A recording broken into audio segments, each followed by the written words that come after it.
Good morning. Welcome to Torah for Women's Mountain Moments. This is Prepper Portions and I'm Judith Garten. I wanted to introduce you today to one of my favorite products in the kitchen. If you don't have the room to store enough cans of beans, you always turn to dry beans, of course. Dry beans are wonderful. They take up less space, and all you have to do is technically rehydrate them through a soaking process and then boiling them to cook in your meals. Now, many people have digestive issues if the beans are not cooked well enough or soaked well enough. But one of my favorite beans happens to be shorter term soaking times and less cooking time, and that is Anasazi beans. My kids, when they were younger, they used to call them cow beans. And the reason is because I'm spilling some. The reason is because they are the cutest beans. They are speckled in a way. They look somewhat like the coloration on a cow when the cow is black and white. But these are actually a burgundy color and white. Anasazi beans are. And I have them here to show you. They are wonderful. They take about 1 hour to soak in hot water. So what I do is I bring my water to a boil. I pop in my Anasazi beans, depending on how much quantity of beans I intend to cook. Normally, if I'm just making a pot of chili, I use about a cup to a cup and a half of Anasazi beans to 3 cups of water.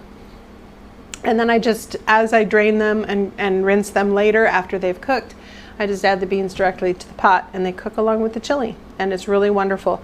Now, I find I tend to think not the day before what I want as a recipe for dinner the next day. Ideas tend to come to me in the morning. By then it's a little late to try and soak the beans, cook the beans and whatnot.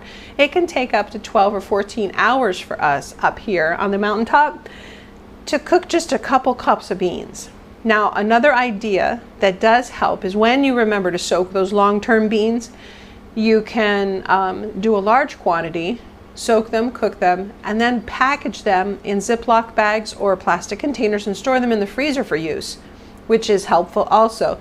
With the Anasazi beans, I don't have to do that. If I think, you know what, tonight's going to be a nice night for pasta fajoule, I'll use these beans a little bit later.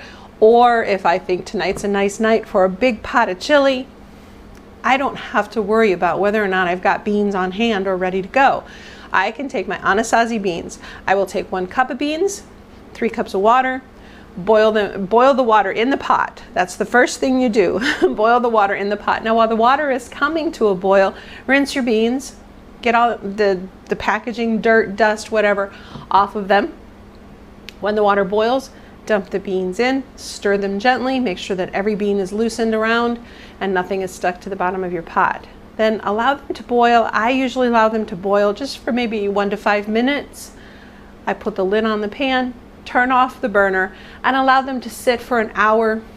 Sometimes I lose track of time and I let them sit for 2 or 3 hours, but they really only need about an hour to sit. And then after that, I bring them to a boil again with fresh water. I take that old water, dump them through a colander, rinse them out. Very simple. After they are rinsed, I put them back in a pot with water, bring that water to a boil. And then I just cook them for anywhere from a half hour to an hour, depending on how they want to cook that day. I have not had any issue with cooking them longer than, or I've not had to cook them longer than 1 hour, pardon me. And in addition, how are Anasazi beans nutritionally?